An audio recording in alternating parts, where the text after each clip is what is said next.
Tales have been told since man first gathered around the fires of prehistory.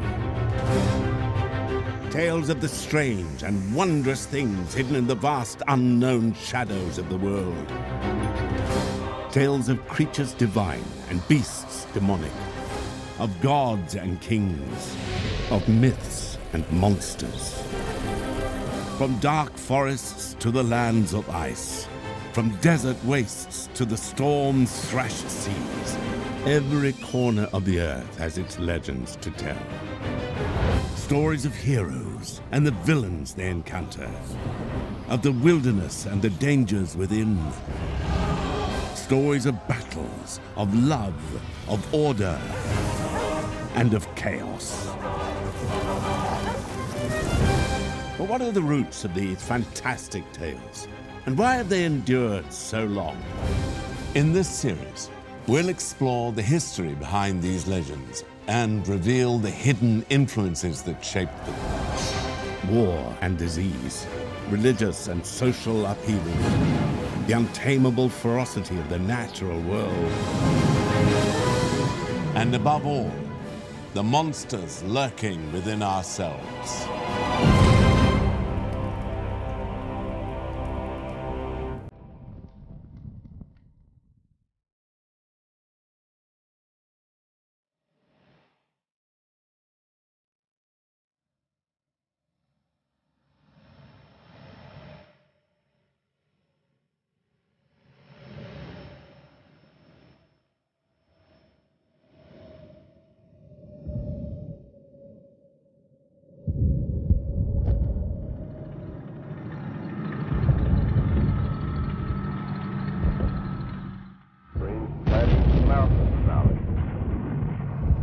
No fire was encountered during the big landing. However, by mid-afternoon, fire was being made.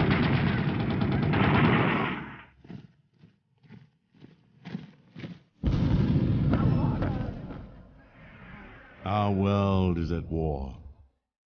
The battlefield today belongs to the sniper, the tank, the bomb, the bullet, and we seek ever more inventive means of mutual destruction.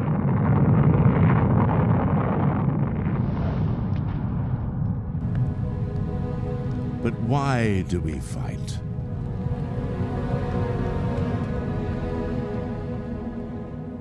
It is a question asked by every culture and by every generation. For our world has always been at war. Through the millennia of human existence, we have fought for land and wealth, for love and revenge, to liberate and to oppress, to save allies and to punish enemies. We have fought and fought again.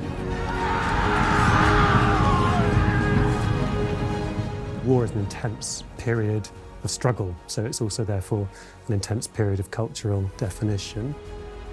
War allows you to see the ethical priorities of a culture that's created it. How do we cope with people we've captured? What do we do if we lose?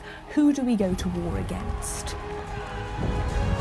Society's stories of war tell us what values they hold dear and that they maintain through warfare.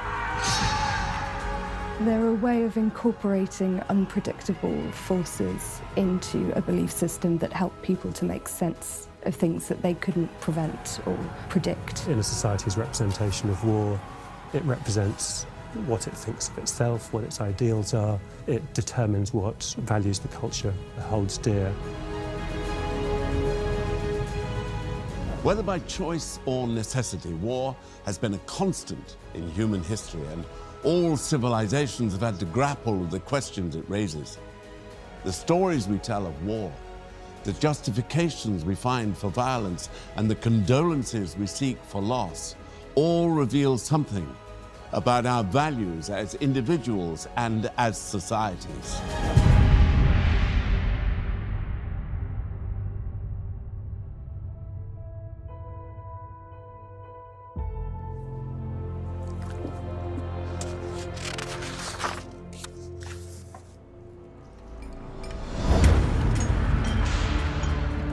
The Nemedians had come seeking a new home.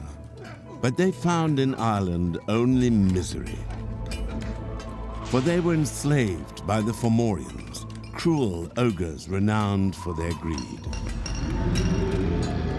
Chief among these terrors were the two strongest and ugliest ogres, Mork and his brother Conan.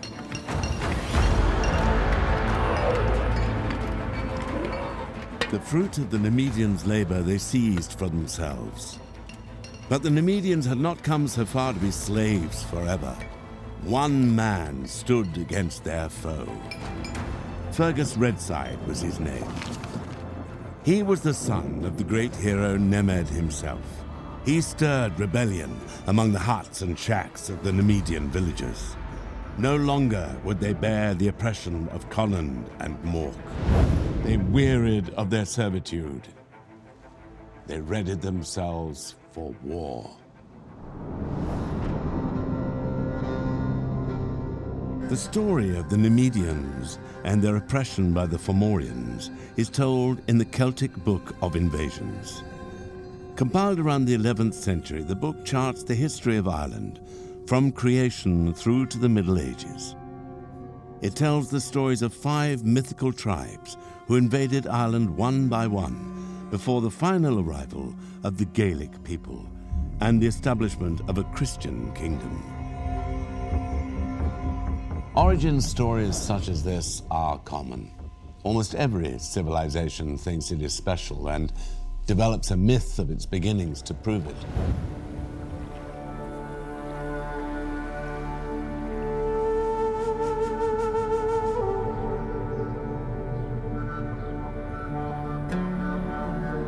Rome, the bustling heart of modern Italy, is today one of the largest cities in Europe. It has been continuously inhabited for more than 3,000 years. And everywhere in the city can be seen the remnants of that long history, relics of an age when the city ruled the world.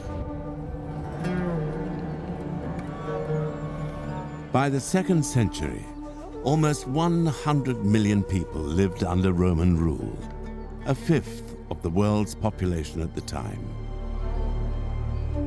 Rome's power stretched from the north of Britain to Egypt in the south, from Spain in the west to the Persian Gulf in the east.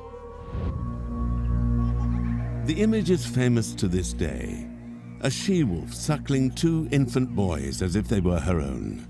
These were the twin brothers, Romulus and Remus. Their grandfather, the king, had been usurped and the boys banished from home. Thanks to the she-wolf, however, they survived long enough to be found by a shepherd who raised them as his own. Growing up, the twins discovered their birthright and helped their grandfather retake his crown. They then set out to found a city of their own. Each began construction in a different place, and the dispute soon took a violent turn. When Remus mockingly leapt over his brother's budding defenses, Romulus responded with a fatal blow and the words, "So perish anyone who attacks my walls." The foundation of Rome rests on fratricide, brother killing brother. It's not a positive place to start your story.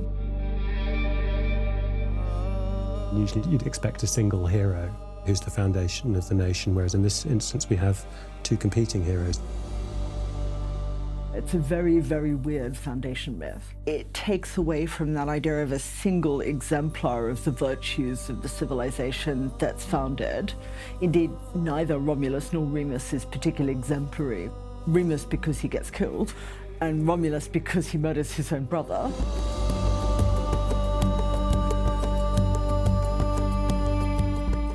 The tale troubled and intrigued the Romans, especially as it was regarded not as myth, but as history, and history that could be seen and touched.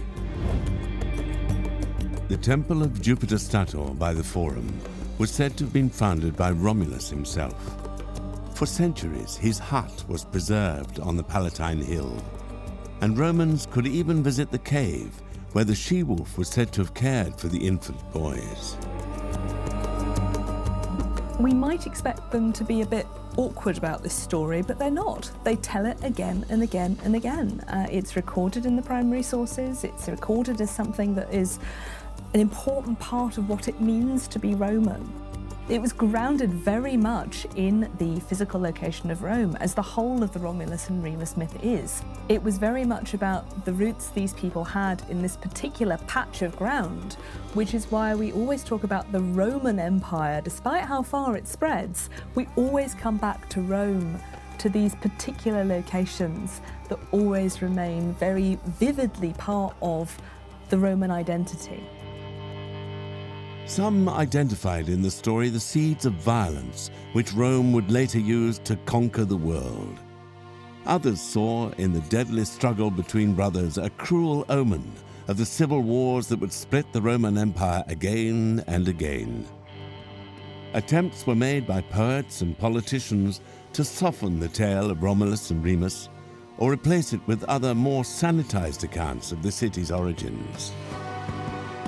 The Romans were very good at understanding that myths and stories had the capability to be told and to be shaped and to be retold and reshaped as you needed to do so. So there were alternative versions told. It's Cicero who actually denies that Romulus kills Remus and actually sort of deletes the part of the myth that probably gave it its purchase on the Roman imagination. The idea that in drinking the milk of a wolf, Romulus and Remus are imbibing a ferocity that Rome has yet fully to contain is in part why Cicero's and Virgil's generation want to forget the whole thing. Plus, they invent a bunch of other, much sleeker, much more fit-for-purpose foundation myths, of which the best known is the one invented by Virgil, the myth of Aeneas. The noble, heroic Aeneas was a refugee from Troy. He led his people across the Mediterranean to Italy, where he founded the city that would one day give rise to the Roman people. His story is told most famously by the poet Virgil in his great epic, the Iliad. He was writing during a new era in Roman history. Augustus was consolidating his power as the first emperor, and the grander, more dignified origin story offered by the Iliad seemed fit for the times. But if it was intended to eclipse older stories in the Roman imagination, it would fail. Romulus and Remus would retain their place in the history books of ancient Rome. But of course, it wasn't real history at all. The brothers did not create Rome, Rome created them. It was not the murder of Remus that explained the violence of the Romans. It was the violence of the Romans that lay behind the myth.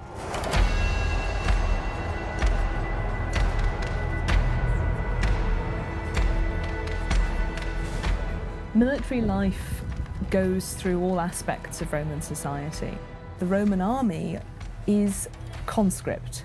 It's not a volunteer professional force. And that means that you have a very high proportion of people in Rome, broadly speaking, who either will have been in the army or will have relatives who have been in the army. So there's a knowledge and a familiarity with military matters that is very deeply embedded in everyday life and everyday activity.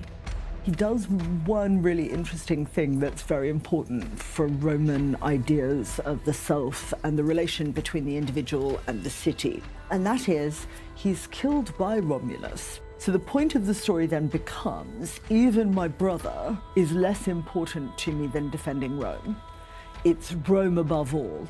Remus is there to show that Romulus is willing, and all Romans must be willing, to sacrifice familial ties for the city. Perhaps that is why the bloody story of the twins endured. No finer mirror of the city's character could be found. In one act of fraternal bloodshed, the myth taught Romans that the success of their city relied not only on violence, but on sacrifice. Rome was great, but so was the price paid. The Tower of Conund, the great fortress, lay before them. The Numidians, 30,000 of them, had come to claim their freedom. These men were farmers, not soldiers, but they would fight all the same. For they were led by a brave and mighty warrior, Fergus Redside, the son of Nemeth. From the high tower, Conan watched them gather with an outraged snarl. The impudence of these slaves. Massed on the plain below, the Nemedian army grew larger and larger. Hammer and pike, scythe and spear, they held their weapons aloft and roared in time to the beat of the drum. The great ogre was readied. Armor was strapped to his body.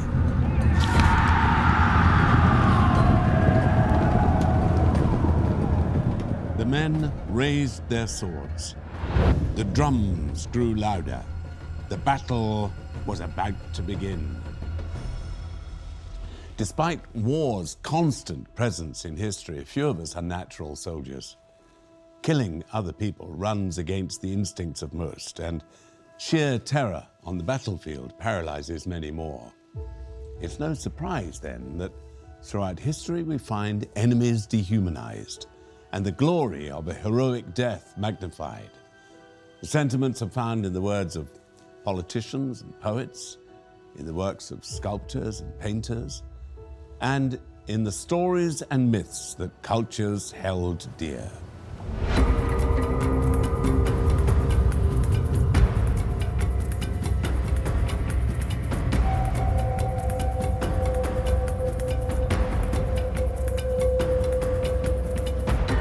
The frozen north is no place for the faint-hearted. Its winters are long and dark. It is a land of sheer cliffs and deep fjords, of rock and ice.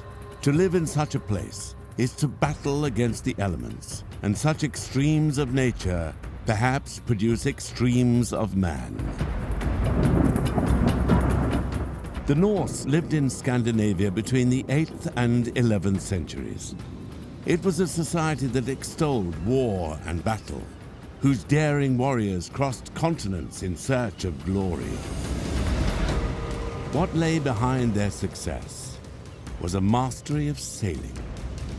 In 793, the Norse launched a raid on Lindisfarne, a sacred island off the northeast coast of England. The monastery there was looted and its inhabitants slaughtered. The age of the Vikings had begun.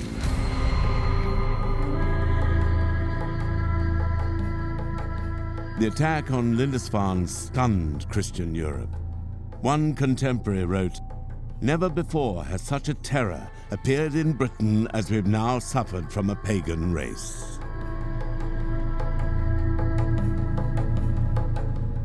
I think there were two quite important factors about the Norse that made them appear genuinely shocking. And that was that they arrived in boats, they struck somewhere quickly, and they moved on, and there was no way of knowing where they would go next. And also, there's the whole culture clash. You can't say that the Vikings and the Norse ever raided because they were thinking about religious differences. But from the point of view of the Anglo-Saxons, those religious differences mattered a lot. Stories of the brave and barbarous Vikings spread quickly. Most feared among their warriors were the berserkers. These shock troops fought in a trance-like fury and seemed to experience no pain or fear. But if this was a culture that glorified war, then all parts of Norse society, women included, played a role. Girls were often given warlike names. Gunhild, for instance, was a popular choice and literally meant war battle. In time, of course, they were expected to raise strong future warriors themselves. And any deformed babies were to be abandoned in the elements to die. One thing they did not do was fight. They were not trained as warriors, as men were. According to mythology, however, there was still a female presence on the battlefield, and they had the most important job of all.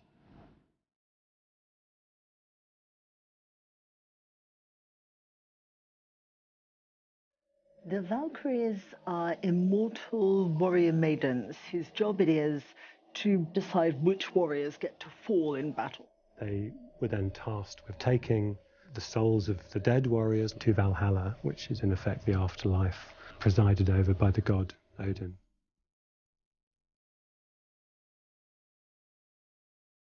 You might think of Valhalla as similar to the way in which knights going on crusade were told that their sins would be pardoned if they died in a crusade. It sweetens the deal a bit. It knocks the edges off the fear of telling them that if they die in battle, they're going to live a lovely life where they're given mead all the time and they just have to fight each day for Odin and then they're resurrected and they go back to feasting. It makes the idea of dying in battle seem less terrible.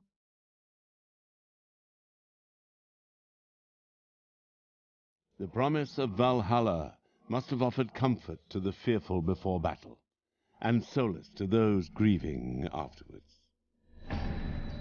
Death on the battlefield was recast as a mirror of birth, and just as it was women who once brought men into the world, so it was females who carried them into the next. The gender of the Valkyries is often bound up in the roles that they perform in the myths. So in Valhalla, when they're bringing the mead cup round to the warriors, this is very much the role of the noble woman in society as well. It's what the hostess would do at a great feast or a gathering in a king or a lord's hall. Fate figures are nearly always female in all European mythologies. There is an unbelievably creepy Valkyrie moment in Njál's saga, where you actually see the Valkyries weaving with men's intestines and using men's severed skulls as weights.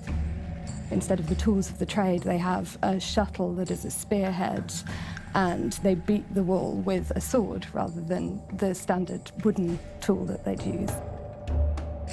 Weaving is normally a virtuous thing for householders to do, but these women are weaving with guts and heads, so they're doing something that's on the one hand really uber feminine, but on the other hand is a creepy, inverted version of it.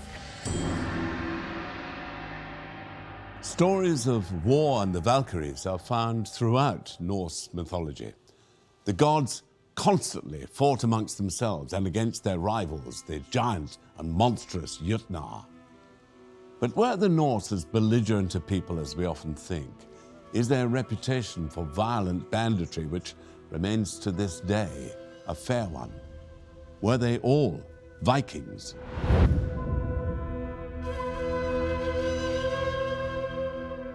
There's a great deal of association between the Norse and a particularly savage kind of violence, and that's frequently overstated. In the context of the time they lived in, I don't think the violence committed by the Norse was any inherently worse than the violence committed by other medieval societies. I don't think you could quantify the effect of murder and arson and theft by the Norse as being any worse than the murder and arson and theft that occurred within Anglo-Saxon kingdoms and continental royal houses. It's fair to say that they're expansionist and that their method of expansion is ship-based and that their modus operandi is, on the whole, to cross the seas and raid foreign countries and take slaves and take plunder and then sail home with that. But they also tend to settle in areas that they frequently raid, so they don't remain these outsider pillagers. When they establish themselves, they form societies, and then we can pick out the really much more positive associations. The bold spirit of the Norse saw them dominate England and found settlements stretching from the Black Sea to North America. But this golden period was fleeting. By the middle of the 11th century, Christianity had supplanted the indigenous faith. The Valkyries flew no more. The Viking age was ending. The two armies charged at one another. Thrusting and slashing, cutting and stabbing, so the enemies met. The Fomorians were led into battle by Conland himself. And there was only one man who dared face him. Conland towered over him, but Redside was a brave and skillful warrior. Back and forth, the two champions fought, metal ringing on metal, each waiting for the other to slip, for a chance to end the battle with one fatal blow. Still eager, still strong, Conland charged. But it was a ruse. Redside dodged the mighty ogre's sword and lunged forward, his own blade flashing. The great ogre roared out in pain before collapsing to the ground with a mighty thud. Conland had fallen. No battle is without loss, and even victory cannot displace all the pain, grief, and anger. The scars of combat can run as deep in the mind as they do in the body. And the greatest stories of war know this.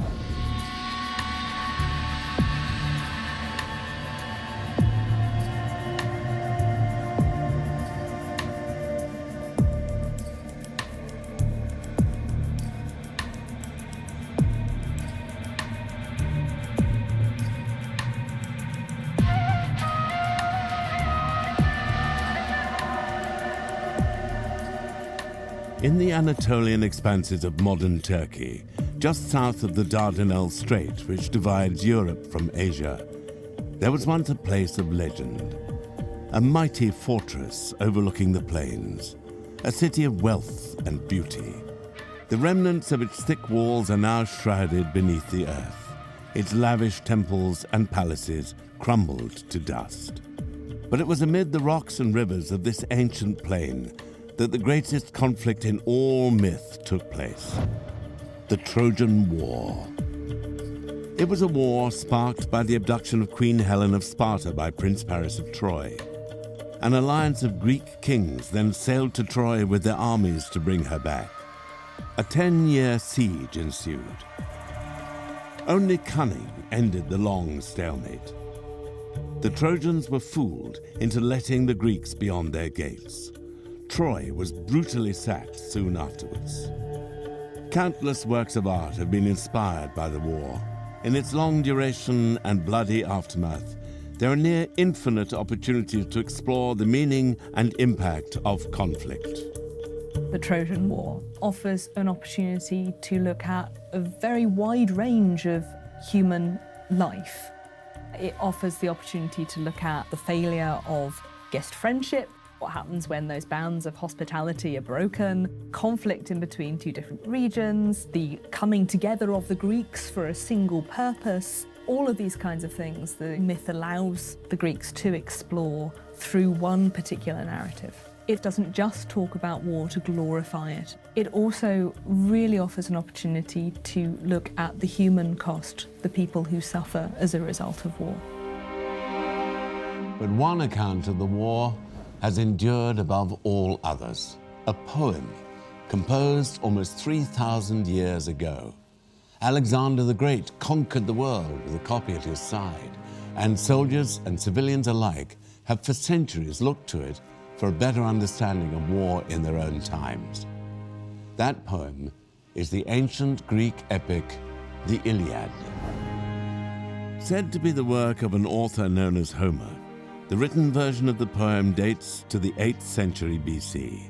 Its roots, however, are older still, in an oral tradition which stretches back hundreds of years more.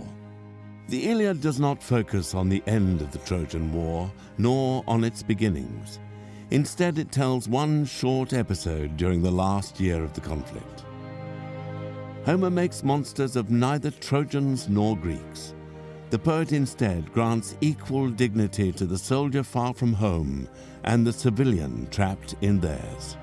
What the enemies have in common is emphasized: the love of family, the pain of loss, the inevitability of death. One lovely example of a moment of emotional connection with the family is the Trojan hero Hector in the Iliad, who puts on his helmet and then goes to kiss his wife, Andromache, goodbye. She's with his little boy, who's only a tiny child, and the little boy looks at Hector in his helmet and he starts to cry. He doesn't recognize his father because he's wearing this great helmet, and Hector starts to laugh and throws the little boy up in the air and passes him back to his wife. But it's a lovely, affectionate moment. This lovely little domestic detail that humanizes him and makes it clear that he's fighting in the most literal possible way, not just for his city as a political entity, but for his family in its extraordinary vulnerability. You could read the epic as being about the unreasonableness of war, the pettiness of war, and therefore the human need to rise above that, to try and remain human and humane within that struggle.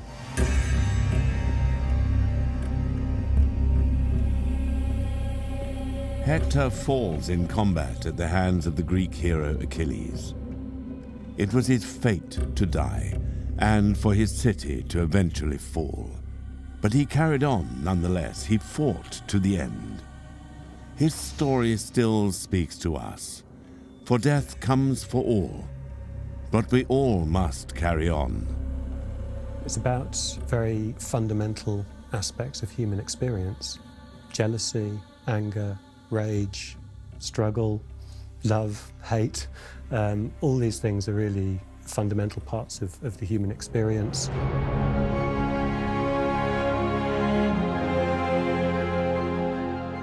Every generation that has read the poem has repurposed its characters and events for their own times. After the fall of Rome, however, Homer's text was lost to Western Europe for centuries. But after rediscovery during the Renaissance, the Iliad went on to become a foundation stone of Western literature. It continues to shape our thoughts about war to this day. For though in many ways combat has changed beyond recognition, the Iliad captures something unchanging about war. The poem glories in it and damns it just the same.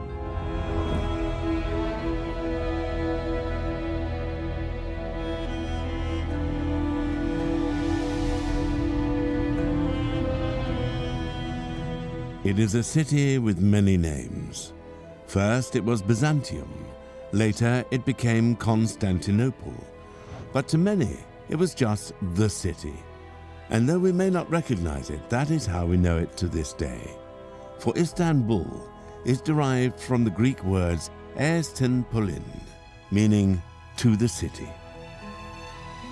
That city was once the largest and wealthiest in Europe, and a holy place of Christianity. In 1453, however, it fell to the invading forces of the Ottoman Empire. The Ottoman Empire was the superpower of its day, an expansionist and aggressive one at that. It was just assumed that nowhere Christian could really fall to Islam. It was just assumed that God would protect it. The idea that something so strong could collapse just dismayed and horrified them. According to the Christian understanding, God really shouldn't have allowed it to fall in the way it did. The conquest of the city shocked Europe. It would not be the end of the Ottomans' ambitions in the West, however. It expanded all the way into Eastern Europe. In fact, virtually all of what we now think of as the Balkans was either ruled directly by the Ottomans or was an Ottoman vassal. In this state of near constant war that followed, new stories and legends emerged. And just as men can make myths out of war, war can make myths out of men.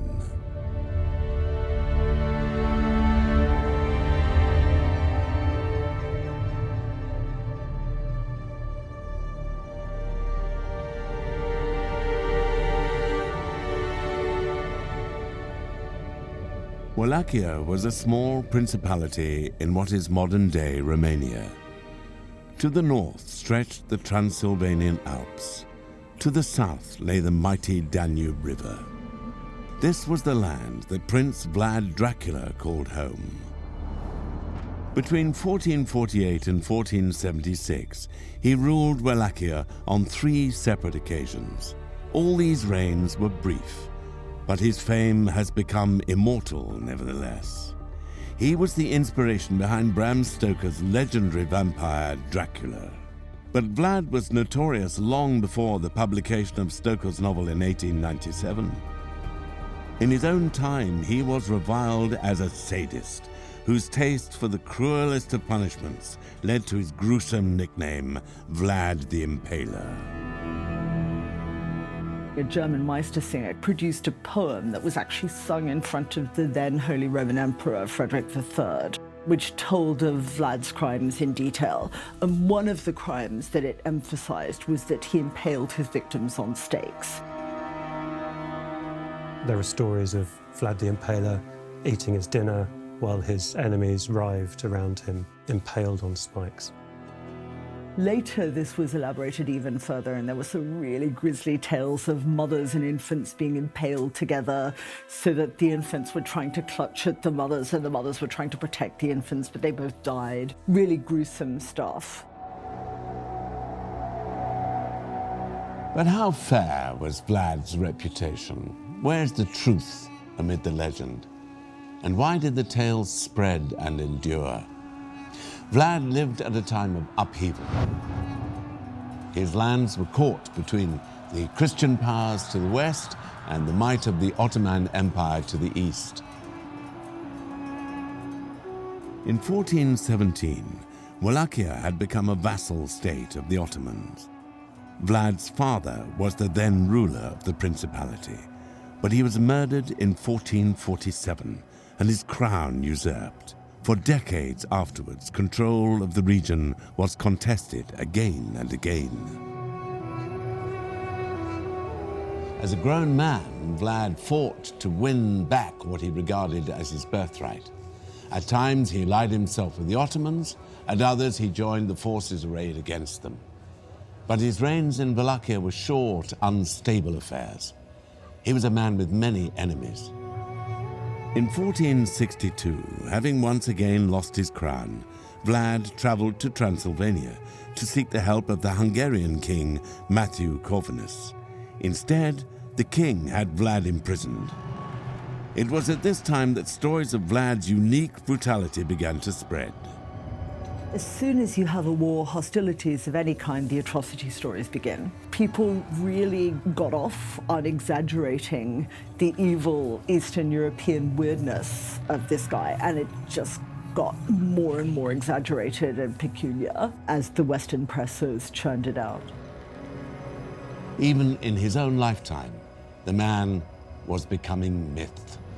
And the stories of the cruelty and wickedness of Vlad Dracula did not disappear with his death in 1476.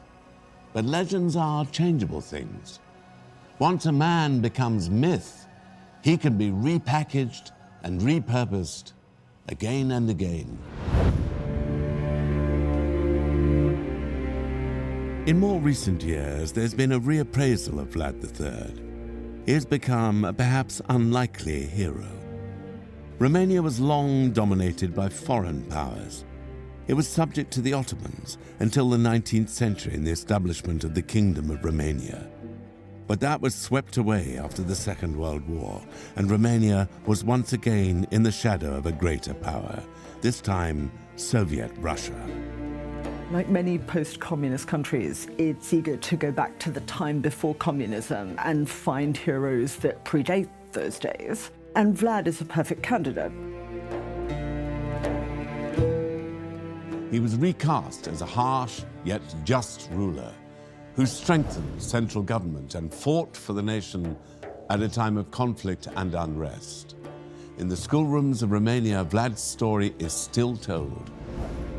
For defiance in the face of oppression will always appeal.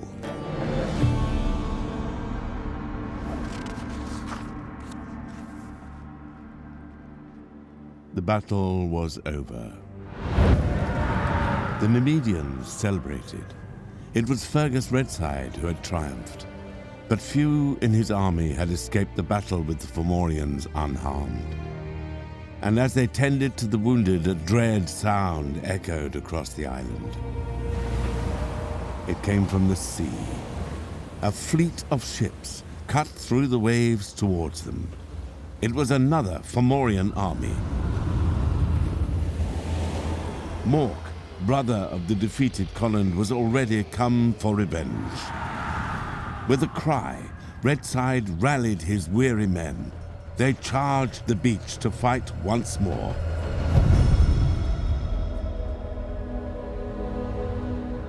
In the battle that followed, not one fled from the other. Red Side and Mork, Numidian and Fomorian alike, they fell in mutual slaughter. The beach was stained crimson with their blood. Of the 30,000 Numidians who had come to win their freedom, just 30 survived. This mournful band of the wounded and the weary seized a Fomorian ship. They sailed away, far from Ireland, and far away from the cruelty of the Fomorians. The defeat of the Numidians in the Celtic Book of Invasions paves the way for the arrival of the Irish people themselves. The book made war a part of their origins, of their identity as a people, as it was for so many others. From the time of the Romans to that of the Norse, from the golden age of ancient Greece through to this very day, the character of individuals and of nations has been shaped by myths of war. They can tell us where we've come from and where we go after death. They tell us what makes us different from others and what we have in common. They tell us what we cherish, what we deplore, what we aspire to, and what we fear.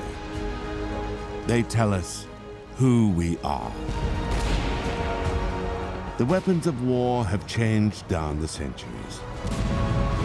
And though battles on the field may look different today, the battles within us remain much the same.